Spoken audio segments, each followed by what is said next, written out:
Television का सबसे बड़ा रियलिटी शो बिग बॉस 18 शुरू हो चुका है। इस वक्त हम मौजूद हैं बिग बॉस 18 के घर में और बता दें इस घर की खासियत इस बार मेकर्स ने पास्ट, प्रेजेंट और फ्यूचर को ध्यान में रखकर बनाया है। तो चलिए डालते हैं एक झलक बिग बॉस 18 के घर में।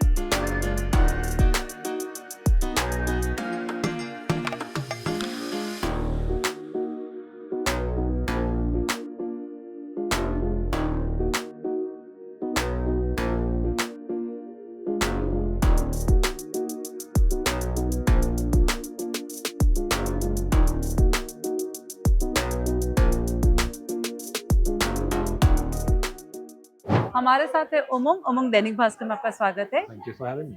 बहुत ही सुंदर घर बनाया है, past, present, future, time travel. Past में एक ही थीम चाहिए थी, तो पास्ट जाएंगे तो बोले कितना पीछे जा सकते, कितने हजारों साल पीछे जा सकते हैं।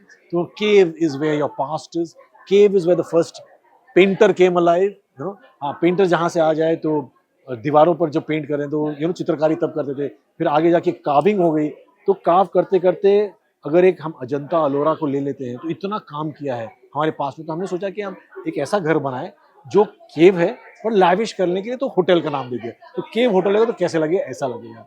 जहाँ बैठे हैं ये एक बड़ा सा यू नो आइडेंटिटी है इस पूरी जगह की, जहाँ मैंने बोला कि एक बड़ा सा फेस करते हैं, ओके, जो इतना रिमार्केबल करेंगे कि आप कैमरा कहीं भी लो ये आपको दिखेगा, यू नो, इतना डायमेंशन है। तो मैं डिजाइन करते हुए मैंने पहले ये डिजाइन किया, देन वनीता ने बोला कि अच्छा ये करते हैं लेकिन उसके ऊपर कुछ यू नो इंडियन एलिमेंट डालेंगे तो कैसा होगा, तो ये लोटसेस आ जाएंगे, सडनली चेंजेस एलिमेंट।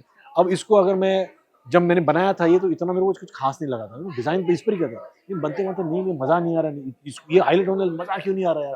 तो मैं बोला लाओ कटर लाओ, तो मैंने इसको काट दिया। ये जो कटिंग की है तो सडनली पता चला कि दो टुकड़े रॉक के हो जाते हैं अबाउट टाइम।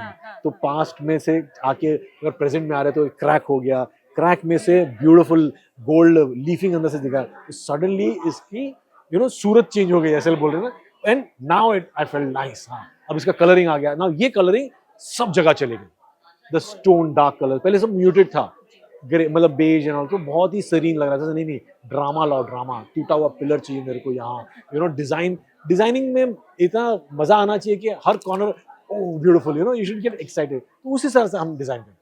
अच्छा, ऐसे कौन सी एक मटेरियल है जो सबसे ज्यादा यूज होता है आपके इस घर के कंस्ट्रक्शन करने में? Fibre and POP, because normal चीज हम वुड एंड प्लाई तो यूज करते ही करते हैं, पर ऐसी चीज में आपको यूज करना पड़ता है जिसमें मोल्डिंग हो, तो जो इजी हो एंड कॉस्टली नहीं हो। तो इट्स लाइक पीओपी में मोल्ड निकालना है, फिर उसको बड़ा करना है। Fibre is costly, real element तो ऑब्वियसली कॉस्टली, ये तो बन ही नहीं पाएगा, तो ये सब चीज यूज करते हैं। पुराने ऐसे कौन सी चीजें थी या कौन सा ऐसा एक कॉन्सेप्ट था जो आपने इस साल इस सीजन में इंकॉर्पोरेट करने का सोचा है?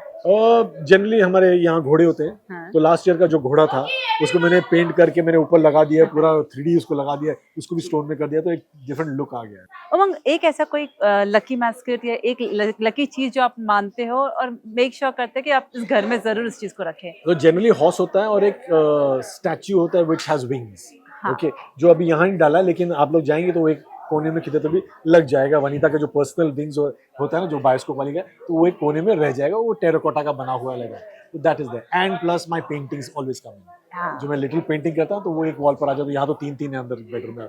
बताना चाहिए कितना वक्त लगा आपको इस घर को कंस्ट्रक्ट करने में? ये 45 डेज लग गया था, ओके, बनाते। उससे पहले 5 दिन लगे थे, पहले के जो तोड़ते हैं तो उसको 5 दिन टूटने को लगता है, देन 45 डेज में बना है। कोई ऐसा रेफरेंस जहाँ पे आपने देखा हो इस घर के लिए? ये रेफरेंस तो नहीं है, हाँ, केव होटल्स हमको पता है कि टर्की में होते हैं, जहाँ बिकॉज टर्की में वो एशेस जो बन के कड़क हो जाते हैं, तो उसके अंदर वो लोग खुरेद के, लिटरली खुरेद के होटल बनता है या तो घर बनते हैं। यू कैन ओन अ केव, तो उस कॉन्सेप्ट को हमने आगे ले गया है। लेकिन हाँ, हमारी भी हिस्ट्री इतनी अच्छी है कि हम केव्स में रहते थे, तो उसी हिसाब से बेडरूम बना हुआ है, low ceiling, painting on the wall, you know, ऐसा।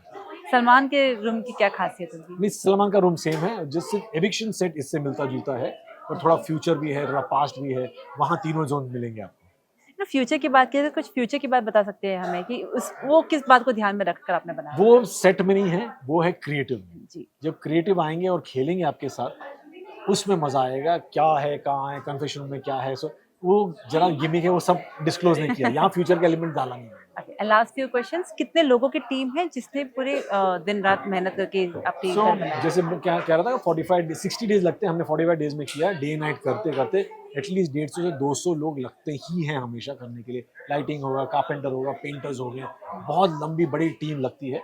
एंड यस 150 से 200 पीपल लगते हैं। ओके, सेट कंस्ट्रक्शन में तो जैसे आपने बताया कि करीबन 2 महीने लग जाते हैं, उसके पहले जब आप लोग काम करते हो ऑन पेपर, उसमें कितना वक्त लग जाता है? और डिजाइनिंग में ज़्यादा टाइम नहीं लगता है, बट लेआउट में बहुत टाइम लगता है। हम फ्लो प्लान जब करते हैं तो क्या काटना है, क्या गली बढ़ाना है, कैसे ये तोड़ के बढ़ जाएगा, वो कैसे करके, सो जो वर्किंग ऑफ कैमरा एंगल्स, यहाँ अगर नियर ये तो बल ब्लॉक हो गया, ये तो पिलर आ गया, कैमरा गली जो बोलते हैं, जो इसके पीछे सब कैमरा गली है जी। जहाँ से एक्चुअल कैमरास दिखते हैं, तो वो सब हिडन है। तो उसकी मैन्युवरेबिलिटी के यहाँ से अरे अटक गया, ये वेस्ट हो जाएगा, बाहर कैमरा लगाएंगे तो उस हिसाब से 107 कैमरास लग गए, because lots of areas are different this time, तो उस हिसाब से वो प्लानिंग सबसे ज्यादा टाइम लगता है। तो वो लाइक बैक एंड फोर्थ, 1 हफ्ता हो, 2 हफ्ता हो गया, और उसके बाद में डिजाइनिंग इज वेरी इजी। ना आप और वनीता एक साथ काम करते हैं, आई एम श्योर कई बार हाँ भी होती होगी, कई बार ना भी होती, वो तो ऐसे बहुत में टाइम होता है। एक साथ बैलेंस करना कितना नहीं, आसान है? थिंकिंग अच्छी है, बैलेंस हो जाता है, लेकिन हाँ तब ये है कि क्या वो जो हाँ बोलती है, मैं जरूरी नहीं हाँ बोलना, मैं हाँ बोलते जरूरी नहीं उनको लाइक करना, पर जब एक तालमेल हो जाता है ना, तब एवरीथिंग फिट्स इन। इसके यहाँ डाल के क्या वो प्रॉप होगा जो किचन को एनहांस करेगा, वो क्रैंक डाल के कौन से पॉट्स है, गॉडी पॉट्स है, म्यूटेड पॉट्स है, ओ ब्यूटीफुल, सडनली चेंज हो गया ना, देन स्माइल आ जाता है। केले मैंने नहीं सोचा था, उसने डाल दिया, केले आ जाएंगे तो क्या हो जाएगा, वो बीड्स लगाएंगे तो ये रॉनेस, दिस टाइम के प्रॉपिंग अप इज बहुत डिफरेंट है। तो मैं तब उसमें बीच में नहीं आता, और जो मैं कर देता हूँ, जो मेरे को अच्छा लगता है उसको नहीं अच्छा लगता ना, know what is it sir, हाँ यार मैंने क्यों नहीं सोचा, तो इस क्वेश्चन मार्क आ जाता है, तो we go hand in hand, then everything falls in place. अगर बात की जाए थीम की, अगर तो किस तरह से ये क्या आप लोग मेकर्स को सजेस्ट करते हो, या फिर मेकर्स आपके पास एक डिजाइन लेकर आते हैं या उनकी सोच लेकर आते हैं, then you guys work out? वो ऐसा कभी नहीं होता, बट क्रिएटिवली हम उनको पता है कि हम कैसे सोचते हैं, तो हम अपने आप को कैसे पुश करेंगे, उस हिसाब से। जब इंडियन थीम इस टाइम उनके वहां से आई थी, लेकिन केव होटल ये मैंने बताया था कि हम ऐसे करेंगे, इंडियन थीम में करे यार वापस पैलेस वैलेस करेंगे, नहीं अच्छा लगेगा, क्या कर सकते हैं, तो केव आ गया, सडनली सबकी लेवल्स आ गए, सब चीज आ गए, तो एवरीथिंग फेल। आखिरी सवाल क्वेश्चन, घर का ऐसा कौन सी एक चीज है जिससे आपको डर लग रहा है कि कई कंटेस्टेंट्स गुस्से में तोड़ ना दे या नुकसान ना कर ले, या आपके कोई नहीं, वो फेवरेट तो है? बहुत सारे एरियाज है, मतलब ये पिलर ऐसे खड़ा हुआ है, कोई सर नहीं मारे अपना इसका इसके ऊपर, वो तो देख के बात ही करना पड़ेगा, लेकिन हाँ हिलता है नहीं, वो सब ट्राई करने वाले हैं, एंड उनको पहले से वार्निंग देगी। लेकिन बहुत सारी एरिया है जिसमें स्टोन का यूज हुआ है, तो दैट इज लिटिल डेंजर, जितने हार्ड कॉर्नर्स थे हमने उसको सब सॉफ्ट कर दिया है।